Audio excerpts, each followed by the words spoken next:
I wanted to come on here and talk about my positive birth experience as a first-time mom, because there's a lot of negative things, especially on the internet, right? But as a first-time mom, obviously giving birth is scary. So if you're a first-time mom and you're getting ready to give birth, or if you're someone who was thinking about getting pregnant but the birth part scares you, not all birth stories are scary, okay? And I asked that a very, very positive one, especially for being a first-time mom.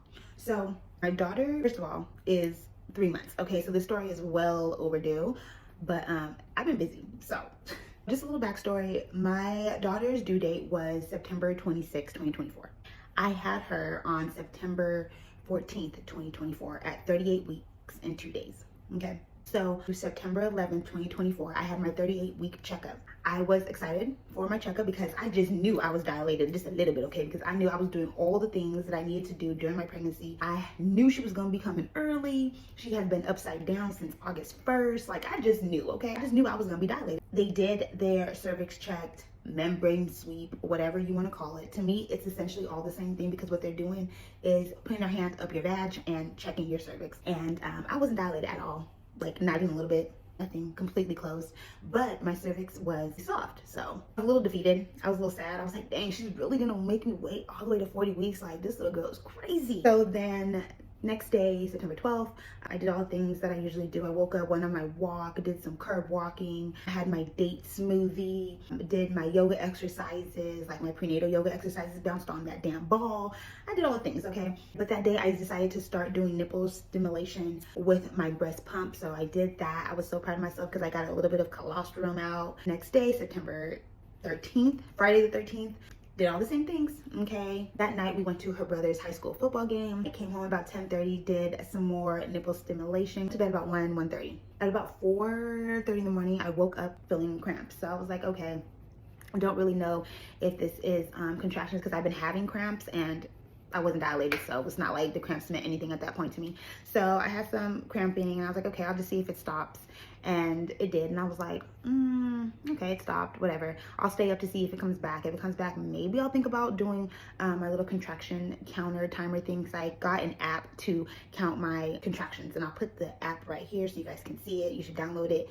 It was helpful for me. Went to the restroom and I had some bloody stuff, okay, in the toilet. I was like, great, don't know if that's a mucus plug or not, but maybe so, because what else could it be? So I woke her dad up and said, okay, don't freak out, but I may be in labor, I'm really not sure. I also heard that, your mucus plug can come out at any time. Doesn't necessarily mean you're in labor, unless like really your water breaks and stuff like that. So I'm like, okay. So at this point I'm up, moving around, going around the house, kind of doing like some light cleanup. At 5:15, I go to the restroom and I get ready to sit down on the toilet to go pee. And as I'm squatting down, water comes out, okay? I know it's not pee because I didn't push to pee yet. So I'm like, babe, pretty sure my water just broke. He's like, okay, we're doing this. Okay, great. At this point, again, I'm still like having light cramping, but it's not unbearable at all. It's literally just like another period cramp. And so I'm like, well, I want to labor as much as possible at home because I don't want to be in the hospital all freaking day. So the doctor did tell me that to make sure I get to the hospital within at least 2 hours of my water breaking, just to make sure that I'm not losing too much water and that the baby is not in distress or nothing's wrong with the baby. So I said, okay, I have 2 hours. So I have to be in the hospital by 7 o'clock because at 7:15 is 2 hours. I was really pushing because I really, really, really want to labor as much as I can at home. So at that point, I call my people, let them know what's happening. So at 7 o'clock, we go to the hospital. Now, I pre-registered at my hospital when I did my hospital tour. It was an option for me. If it's an option for you, I highly suggest that you pre-register, meaning do all your paperwork. They have everything in the system. So that way when you go, all you gotta do is give them your name and everything pops up. You don't have to fill nothing out. Okay, otherwise you'll be sitting there in pain, trying to fill stuff out or have your partner fill stuff out. He's gonna be asking you a million questions when you're like in pain. You don't have time to talk about it. So I highly suggest that you pre-register with your hospital. If that has not been provided to you, like as an option, ask them, okay? Ask them before you go into labor. The nurse comes, takes us to the room, checks my cervix. She's like, okay, yes, your water, 1 is broken, 2, you are about a centimeter dilated. This point's like 7:40, a little before 8 o'clock. So I'm like, 1 centimeter, that's it, gotta get to 10. Okay, so then they move us to my delivery room to get us all nice and comfortable there. So I'm just chilling. Okay, at that point, still having cramps, nothing crazy. At about 11 o'clock, my cramps started getting a little bit more intense, but not unbearable. Like, I was still maintaining it. At 11:15, the doctor comes in and asks if I plan on getting an epidural, and I'm like, duh, girl, you don't get a medal for going natural and being in pain. I'm not about to be hurt. So yes, I will be getting an epidural. She said, okay, when? I said, well, I'll wait a while. Like, I am in pain, but it's not like unbearable. Like, I'm okay. I want to wait because I want to eat and just enjoy myself, and then I'll get the epidural. And she's like, okay, well, just let you know at noon, the anesthesiologist is going into a C-section, so he's going to be unavailable for at least an hour. So he probably won't get to you till about 1 o'clock, 1:15. So you either do it now or you have to wait. So I said, oh no, I'm gonna do it now because I don't know what my pain is going to be by 1 o'clock. I'll eat tomorrow. I'd rather starve than be in pain unnecessarily. So he comes in, gives me the epidural. Great.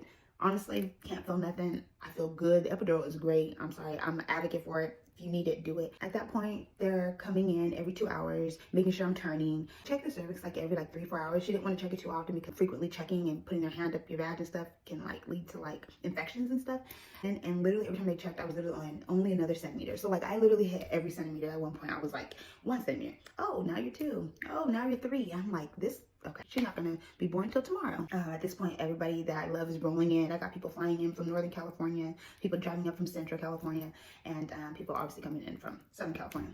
So I had a lot of people in my room. Thank God the rooms were huge. My cousin who flew in from Northern California, she's an OBGYN at a different hospital, and she came in to assist in delivering my child, which I think is just so special. They ended up giving me Pitocin because I wasn't dilating very quickly, so she's checking my Pitocin levels, like what level is she at? They're like, oh, she's at a 2. My cousin's like, okay, we might have to move her up a little bit, like she don't need to be in labor that long. She had them check my cervix at about 8 o'clock. The nurse checked and she was like, oh, there's no cervix. And I was like, what? At this point, you guys, I went from like a 6 to a 10 within like those 2 hours that they didn't check me. They're getting everybody out the room, and they let the doctor know. He comes in and he's like, all right, Marissa, are you ready to do this? I'm like, it's now or never. Like, let's do it. Like, okay, they're gonna set up the room. I'll be right back.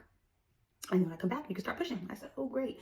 So in the room, I had my man, I had my cousin who was my doula, and my mother, the nurse and the doctor. And there was another nurse there, so total of 6 people. So I started pushing at 8:40, and by 9:10, she was here.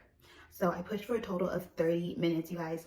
30 minutes, that's it. I know a lot of women are in labor or are pushing for hours. I mean, I was in labor for like, what, 16 hours from like 4 a.m. to about 9. I was in labor for a long time, but I really only pushed for 30 minutes. People I hear that, they're pushing for an hour, 3 hours. Some are pushing for like 5 hours, especially first time mom. They always say that you push the longest. I pushed for 30 minutes and she was out of there. And I really do think that it was all the things that I did while I was pregnant. The day I found out I was pregnant, I walked every day, a mile a day. I did curb walking. I drank my date smoothies. I did prenatal yoga. I wasn't as consistent with the prenatal yoga as I could have been, but I did do it.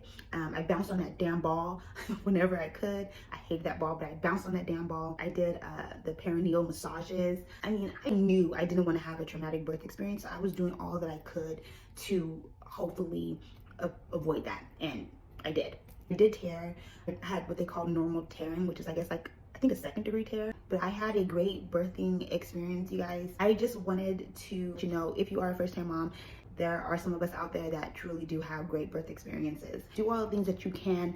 Do the walking, do the curb walking, do the yoga, drink the date smoothies, have the sex, do the nipple stimulation, do the membrane sweep, whatever it is that you have to do, do it. I know it's scary, but I hope I can help ease your mind in just a little bit. You can do it. You got this, mama. Good luck.